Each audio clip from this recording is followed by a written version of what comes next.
Tonight's debate topic brings to mind a question. What is the difference between a socialist and a scientist? And the answer is, if socialists were scientists, they would have first tried out their theories on rats. Tonight's topic also reminds me of the story about the congressman who was held up on the steps of the Capitol building. He was accosted by a thief who demanded, "Give me your money." The congressman responded, "Do you know who I am? I'm a congressman. I work right here in this building." To which the thief replied, "In that case, give me my money." The question hints at the economic arguments surrounding tonight's topic. The story hints at the ethical arguments. I will first focus on the ethical arguments because if I cannot hold the moral high ground in this debate, then the economic arguments are irrelevant. So long as people believe that raising taxes on the rich is a noble plan, there is no way to oppose it. The only way one can attempt to defeat it is to unmask it, to show that it is the very opposite of noble. The resolution, "the rich should pay more taxes," raises the obvious question. Why? We are told it's because the federal government is running enormous budget deficits and needs more money. But are the rich responsible for those budget deficits? No, they are not. And yet the rich are being scapegoated by the Obama regime and the fawning national liberal media in order to hide the fact that the real culprits are the federal politicians, bureaucrats, and judges who, over the past 100 years, have scorned the U.S. Constitution and the principles upon which this nation was founded. Those principles were founded on an understanding of the inherent nature of government. The essence of government is best described by a statement attributed to George Washington. Government is not eloquence, it is not reason, it is force. Like fire, it is a dangerous servant and a fearful master.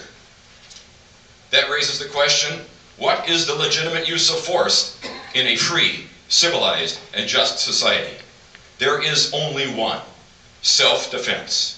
That means that government is meant to be a form of collective self-defense. And that is why our founding fathers stated in the Declaration of Independence that governments are instituted to secure our unalienable rights to life, liberty, and the pursuit of happiness. It should be self-evident that these rights include the right to property, the right to keep the fruits of our labor, and the right to be left alone, so long as we don't interfere with the freedom of others to exercise their inalienable rights. The term rights is a moral, not just a political term. It tells us that a certain course of action or of behavior, or a certain course of behavior is right, sanctioned, proper, a course of action to be respected by others, not interfered with, and that anything that violates a person's rights is wrong, unsanctioned, and improper. Observe that all legitimate rights have one thing in common. They are rights to action, not to rewards from other people. The American concept of rights imposes no obligation on any other people, except for the obligation to leave you alone. Such a system guarantees you the chance to work for what you want, not to be given it without effort by somebody else. The right to life does not mean that your neighbors have to feed and clothe you. It means that you have the right to earn your food and clothes yourself, if necessary by a hard struggle, and that no one is permitted to stop your struggle for those things or take them from you, if and when you have achieved them. In other words, you have the right to act and to keep the results of those actions, to keep the products you make, or to trade them with others if you wish. But you have no right to the actions or products of others except on terms to which they voluntarily agree. Today, however, we are witnessing the rise of systemic immorality in this country. We are seeing a total abandonment of by the federal politicians, the intellectuals, and the national liberal media of the moral principles on which this nation was founded. We are seeing the complete destruction of the concept of rights. The original American idea has been virtually wiped out, ignored as if it had never existed. The rule now is for federal politicians to ignore and violate people's actual rights, while arguing about a whole list of rights never dreamed of in this country's founding documents. Rights which require no earning, no effort, no action at all on the part of the recipient. You are entitled to something, the federal politicians say, simply because it exists and you want it, period. You are entitled to have it handed to you by the federal government. The federal government accomplishes that by taking money from people who have earned it and giving it away to people who have not earned it. When this is done privately, we call it theft. When it is done by the federal government, we cover it up with euphemisms such as income transfers, wealth redistribution, or social welfare payments. That kind of federal activity constitutes at least 2/3 of the federal budget. Regardless of the purpose, such behavior is immoral because it's little more than a reduced form of slavery. After all, what is the essence of slavery? It's the coercive use of one person to serve the purposes of another person. When the federal government, through the tax code, takes the earnings of one person and turns around to give it to another in the form of prescription drugs, Social Security, food stamps, farm subsidies, or auto industry bailouts, it is forcibly using one person to serve the purposes of another person. Some might argue that all of this is a result of a democratic process and it's totally legal. Legality alone is no guide for a moral people. There are many things in this world that have been or are illegal, or legal but clearly immoral. Slavery was legal. Did that make it moral? South Africa's apartheid, Nazi persecution of Jews, Stalinist and Maoist purges were all legal. But did that make them moral? An act that is inherently immoral does not become moral simply because there's a majority consensus behind it. My argument against raising tax rates on the rich is not an argument against helping one's fellow man in need. Charity is a noble instinct. Theft, legal or illegal, is despicable. Reaching into one's own pocket to assist one's fellow man is noble and worthy of praise. Reaching into another person's pocket to assist one's fellow man is despicable and worthy of condemnation. For the religious among us, the present system and the call for even higher taxes on the rich must be seen as sinful. When God gave Moses the commandment, "Thou shalt not steal," he did not mean, "Thou shalt not steal," unless there's a majority vote. And I'm sure that if you asked God if it's okay to just be a recipient of stolen property, he would deem that to be a sin as well. All of the foregoing raises another question. Who put into power those federal politicians who created the present immoral system and kept them there for decades? It was not the rich, because there are not enough of the rich to have accomplished that. It was pretty much everybody else. A quote attributed to the Scottish historian Alexander Fraser Tytler explains the situation. A democracy is always a temporary form of government. It simply cannot exist as a permanent form of government. A democracy will continue to exist up until the time that the voters discover that they can vote themselves generous gifts from the public treasury. From that moment on, the majority always votes for the candidates who promise the most benefits from the public treasury, with the result that every democracy will finally collapse due to loose fiscal policy. That is precisely what is happening right before our very eyes. Is it logical and ethical to direct hostility toward those who are not at fault because we don't want to admit that we are to blame?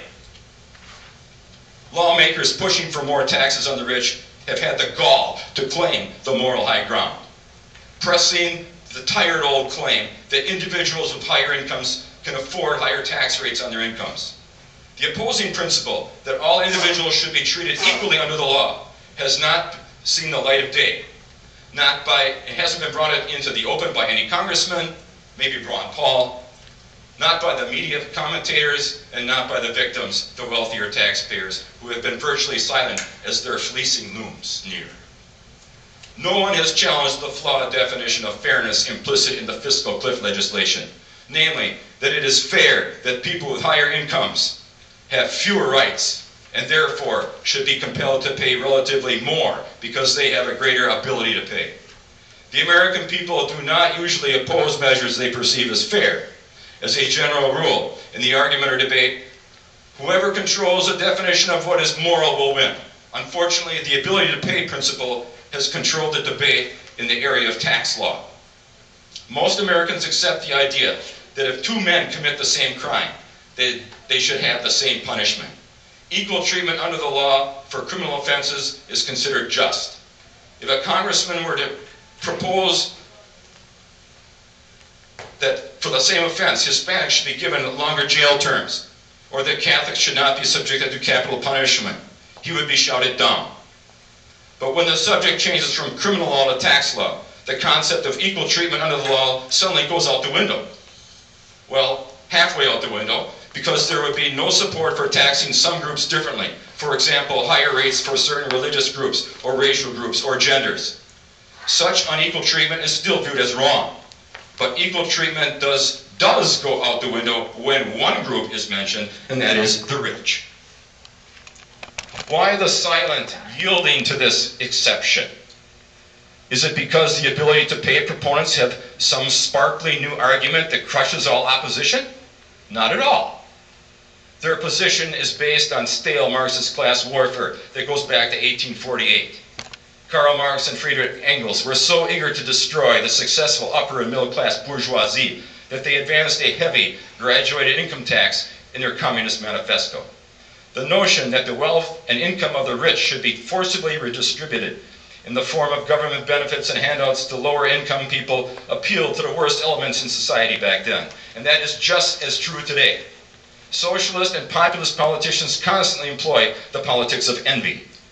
The more able, enterprising, and successful citizens have been repeatedly set up for punitive taxation. The motive behind such taxation arises from jealousy toward people who possess the talent for making money that the envious lack, combined with the rejection of the 10th commandment, thou shalt not covet.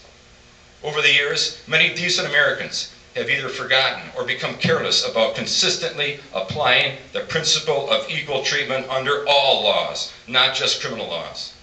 More Americans can recite the Marxist line, from each according to his ability, to each according to his needs, than can remember these words by John Adams, one of our founding fathers. It must be remembered that the rich are people as well as the poor, that they have rights as well as others, that they have as clear and as sacred a right to their large property as others have to theirs which is smaller. That oppression to them is as possible and as wicked as to others. The important question is whether enough Americans have the clear-headed courage to face down the socialists and populists, to regain control of the definition of fairness, and reinstitute its crucial and moral principle, equal treatment under every law in America. And as long as I have extra time here, I'd like to comment on the argument, those who benefit from society should give back to society. What does it mean to benefit from society? The society from which a person financially benefits is otherwise known as the free market. In the free market, one receives according to the value one gives.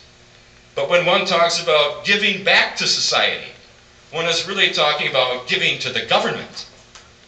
But one cannot give back to the government because one does not get one's income from the government to begin with. People who resort to this argument are merely playing a deceptive word game to justify ripping off wealthier taxpayers. According to IRS data, the top 1% earns 17% of total income and pays 37% of all income taxes. The top 5% earns 32% of the income and pays 59% of this country's income tax. That sounds to me like the rich are already paying way more than their fair share. Thank you.